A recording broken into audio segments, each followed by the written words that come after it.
Aujourd'hui, je te propose une activité toute simple pour faire jouer les enfants en anglais. Sans matériel, sans écran, mais en s'amusant. Le jeu du mime.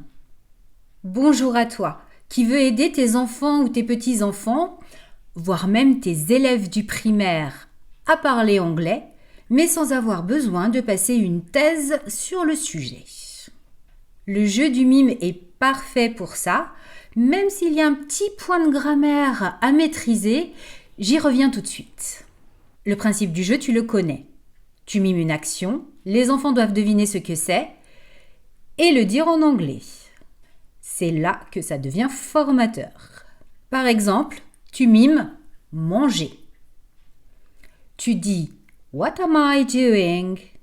et les enfants vont répondre « You're eating » ou bien « I'm eating », c'est pas un problème, voire même tout simplement « eating ». Tu mimes « dormir ». « What am I doing ?» You're sleeping. Tu mimes « courir ». What am I doing? You're running.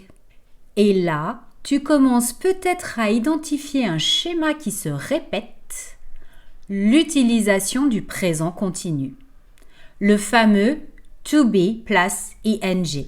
Ce qui est intéressant avec le jeu du mime, c'est que les enfants vont mémoriser cette structure sans même s'en rendre compte, simplement en jouant et en bougeant. Parce que c'est ça justement le principe du présent continu. C'est le temps qu'on utilise pour parler de ce qui se passe en ce moment, des actions qu'on est en train de faire. Donc, il faut que tu maîtrises le présent continu. Si tu maîtrises déjà, je te donne rendez-vous un peu plus tard dans la vidéo. Le timecode est ici. Je te donnerai des variantes du jeu pour le compliquer un petit peu. Mais si tu penses qu'une petite révision sur le présent continu, ça peut pas faire de mal, on y va. Donc, le présent continu. Comme on vient de le voir, il sert à parler d'une action qui se passe en ce moment. Il se construit à partir de l'auxiliaire to be, le verbe être, et ensuite on ajoute le verbe dans sa version ing. Le substantif, mais ça on s'en fout, dans sa version ing. Première chose, tu dois donc maîtriser le verbe être. J'en ai déjà parlé dans une précédente vidéo, je mets le lien dans la description si tu as loupé la vidéo ou si tu veux bien réviser le verbe to be encore une fois. Une fois que tu maîtrises le verbe être, tu construis ta phrase en utilisant un verbe d'action que tu fais terminer par ing. I am talking. Parce que oui, le présent continu s'utilise principalement avec les verbes d'action. En gros, tout ce qui sollicite tes membres. Les jambes, I am walking. Les bras et les mains, I am writing. Les yeux, I am reading. La bouche, I am talking. Mais pas ce qui sollicite ton cœur et ton cerveau. Lorsque l'on parle avec le cœur ou le cerveau, on utilise le présent simple. On dit « I don't understand », même si c'est là maintenant, tout de suite, qu'on ne comprend pas. On ne dit pas « I'm not understanding », on dit « I don't understand », parce que « to understand », comprendre. Ça se fait avec le cerveau.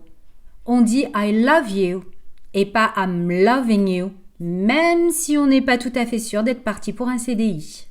Il y a évidemment des cas où ça ne marche pas, mais c'est ma règle à moi qui marche dans 99,99% des cas.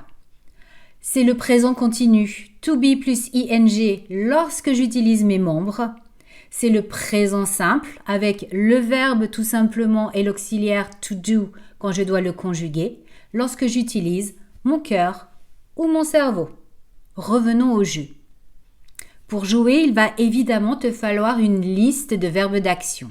Si tu as besoin, j'en ai créé une qui est disponible sur mon site internet. Je te mets le lien en description.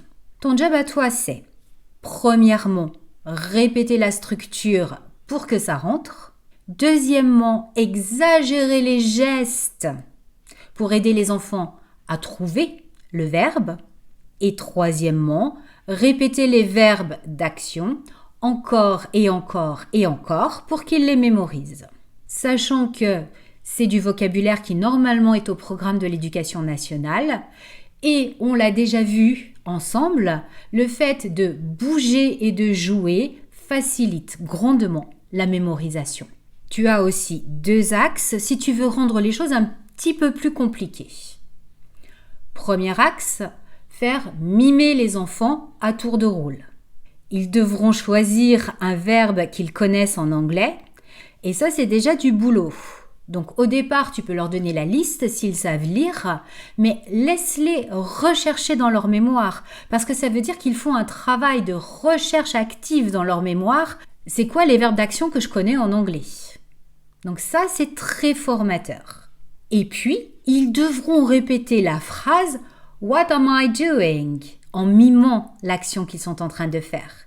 Et donc, ils vont prendre l'habitude d'inverser l'auxiliaire et le sujet lorsqu'ils posent une question. What am I doing? Inversion de l'auxiliaire et du sujet selon que l'on est sur une phrase interrogative ou affirmative. Deuxième axe, jouer en équipe. Alors, ok, il faut être au moins 4, ou si vous êtes 3, tu peux jouer toi contre 2 enfants.